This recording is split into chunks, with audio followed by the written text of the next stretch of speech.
യുവയുടെ വിവിധ ഭാഗങ്ങളിൽ ഇന്ന് മഴയ്ക്കും ശക്തമായ കാറ്റിനും പൊടിക്കാറ്റിനും സാധ്യതയെന്ന് കാലാവസ്ഥാ നിരീക്ഷണ കേന്ദ്രം. ഉച്ചയ്ക്ക് ശേഷം കിഴക്ക്, തെക്ക്, പടിഞ്ഞാറൻ മേഖലകളിൽ മഴയ്ക്ക് കാരണമാകുന്ന ഇടിമിന്നലോടുകൂടിയ മേഘങ്ങൾ രൂപപ്പെടാനും സാധ്യതയുണ്ട്. ഈ സാധ്യതകൾ കണക്കിലെടുത്ത് വാഹനം ഓടിക്കുന്നവർ കനത്ത ജാഗ്രത പാലിക്കണമെന്നാണ് അധികൃതരുടെ നിർദ്ദേശം. യുവയുടെ വിവിധ ഭാഗങ്ങളിൽ ഇന്ന് മഴയ്ക്കും ശക്തമായ കാറ്റിനും പൊടിക്കാറ്റിനും സാധ്യതയുണ്ടെന്നാണ് കാലാവസ്ഥാ നിരീക്ഷണ കേന്ദ്രത്തിന്റെ അറിയിപ്പ്. അസ്ഥിരമായ കാലാവസ്ഥ അടുത്ത ആഴ്ചയിലും തുടരുമെന്നാണ് മുന്നറിയിപ്പും. കൂടാതെ ഞായർ, ചൊവ്വ, ബുധൻ ദിവസങ്ങളും രാജ്യത്തിന്റെ ചില ഭാഗങ്ങളിൽ മഴയ്ക്ക് സാധ്യതയുണ്ട്. ഇന്ന് പൊതുവെ തെളിഞ്ഞതോ ഭാഗികമായി മേഘാവൃതമായതോ ആയ കാലാവസ്ഥയായിരിക്കും ഉണ്ടാവുക. ഉച്ചയ്ക്ക് ശേഷം കിഴക്ക്, തെക്ക്, പടിഞ്ഞാറൻ മേഖലകളിൽ മഴയ്ക്ക് കാരണമാകുന്ന ഇടിമിന്നലോടുകൂടിയ മേഘങ്ങൾ രൂപപ്പെടാനുള്ള സാധ്യതയുമുണ്ട്. രാജ്യത്തിന്റെ ഉൾപ്രദേശങ്ങളിൽ താപനില 48 ഡിഗ്രി സെൽഷ്യസ് വരെയും തീരപ്രദേശങ്ങളിലും ദ്വീപുകളിലും 43 ഡിഗ്രി വരെയും ഉയർന്നേക്കും. പർവ്വത പ്രദേശങ്ങളിൽ പരമാവധി 37 ഡിഗ്രി ആയിരിക്കും പ്രതീക്ഷിക്കുന്നത്. കാറ്റ് പൊതുവെ നേരിയതായതോ മിതമായതോ ആയിരിക്കുമെങ്കിലും മേഘങ്ങൾ രൂപപ്പെടുന്ന സമയത്ത് ശക്തി കൂടാം.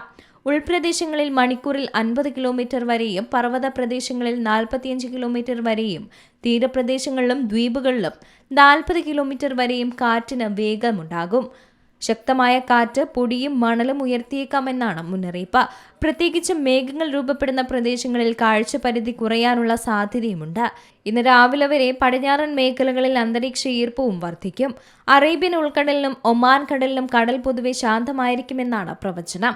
നാളെയും മഴയ്ക്ക് സാധ്യത തുടരും. ഉച്ചയ്ക്ക് ശേഷം കിഴക്കൻ മേഖലകളിൽ ഇടിമിന്നലോടുകൂടിയ മേഘങ്ങൾ രൂപപ്പെടാനും മഴ ലഭിക്കാനും സാധ്യതയുണ്ട്. മറ്റു പ്രദേശങ്ങളിൽ കാലാവസ്ഥ പൊതുവെ തെളിഞ്ഞതോ ഭാഗികമായി മേഘാവൃതമോ ആയിരിക്കും. തീരപ്രദേശങ്ങളിൽ ഇന്ന് രാത്രി മുതൽ തിങ്കളാഴ്ച രാവിലെ വരെ ഈർപ്പം കൂടുന്നതിനൊപ്പം മൂടൽമഞ്ഞിനും സാധ്യതയുണ്ട്. അതേസമയം അടുത്ത ദിവസങ്ങളിൽ യുവയിൽ മാറിമറിയുന്ന വേനൽക്കാല കാലാവസ്ഥയായിരിക്കും അനുഭവപ്പെടുക. പ്രധാനമായും കിഴക്കൻ, തെക്കൻ മേഖലകളിലാണ് ഉച്ചയ്ക്ക് ശേഷം മേഘങ്ങൾ രൂപപ്പെടാനും മഴ ലഭിക്കാനും കൂടുതൽ സാധ്യത. ശക്തമായ കാറ്റിനും പൊടിപടലങ്ങൾ ഉയരുന്നതിനുമുള്ള സാധ്യത കണക്കിലെടുത്ത് വാഹനം ഓടിക്കുന്നവർ കനത്ത ജാഗ്രത പാലിക്കണമെന്നാണ് അധികൃതരുടെ നിർദ്ദേശം. International desk, C Malayalam news. ഏറ്റവും പുതിയ വാർത്തകളും വിശേഷങ്ങളും വിരൽത്തുമ്പിലറിയാൻ സി മലയാളം ന്യൂസ് എല്ലാ ഡിജിറ്റൽ പ്ലാറ്റ്ഫോമുകളിലും ലഭ്യം.